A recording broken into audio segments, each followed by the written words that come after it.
कई आदमी कहता है तो इतना एरोगेंट आदमी है, कहता है मुसलमान का वोट नहीं चाहिए।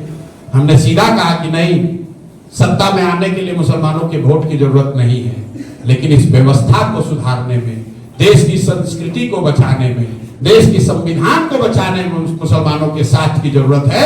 इसलिए आपके साथ बैठे हुए हैं मेरे भाई, क्योंकि गांधी और अंबेडकर की बात तब तक पूरी नहीं हो सकती है जब तक 20% मुसलमानों को साथ लेकर न चला जाए। गांधी जी ने आपसे वोट नहीं मांगा था, मुसलमानों के वोट के लिए गांधी मुसलमानों के साथ नहीं खड़े थे, मुसलमानों को साथ लेकर चलना था, इसलिए मुसलमानों के साथ खड़े थे।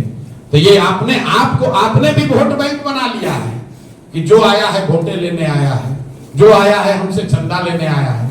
ना हमें आपका वोट चाहिए, ना चंदा चाहिए, आपकी दुआ चाहिए, आपका साथ चाहिए। आप साथ में जुड़िए।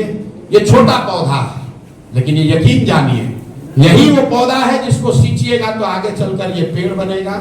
इसी से आपको छाया भी मिलेगी और इसी से आपको फल भी मिलेगा।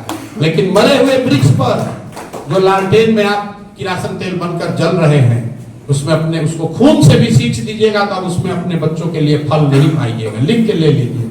आबादी में कुल संख्या के हिसाब से पूरे राज्य में सबसे ज्यादा मुसलमान कटिहार में रहते हैं। और आप में से जिसको भी लगता है कि राजद वाले बहुत मुसलमानों के रहनुमा हैं, आपको खुली चुनौती दे रहा हूं। पिछले 25-30 बरस में विधायक एमपी छोड़िए, आज तक एक भी मुसलमान को कटिहार में टिकट नहीं दिया है राजद ने। जिस राज्य के 2 करोड़ मुसलमान लालू जी का लालटेन से उनका घर रोशन किए हुए हैं, उस सीमांचल के कटिहार में राजद ने पिछले 20-25 वर्षों में एक भी मुसलमान को टिकट ही नहीं दिया है। और आप लोग फिर भी 5-5 लाख 7-7 लाख वोट दिए जा रहे हैं। अब फिर कहता है हमारा सुधार नहीं हो रहा है। तो आपको विकास मिला नहीं, राजनीतिक भागीदारी मिली नहीं। फिर आदमी कहता है भैया हम लोग को कुछ नहीं चाहिए, मुसलमानों को खाली किसी तरह भाजपा को हरा दीजिए। तो चलिए इसी पर जांच लीजिए। 1990 से मुसलमान वोट दे रहा है राजद को।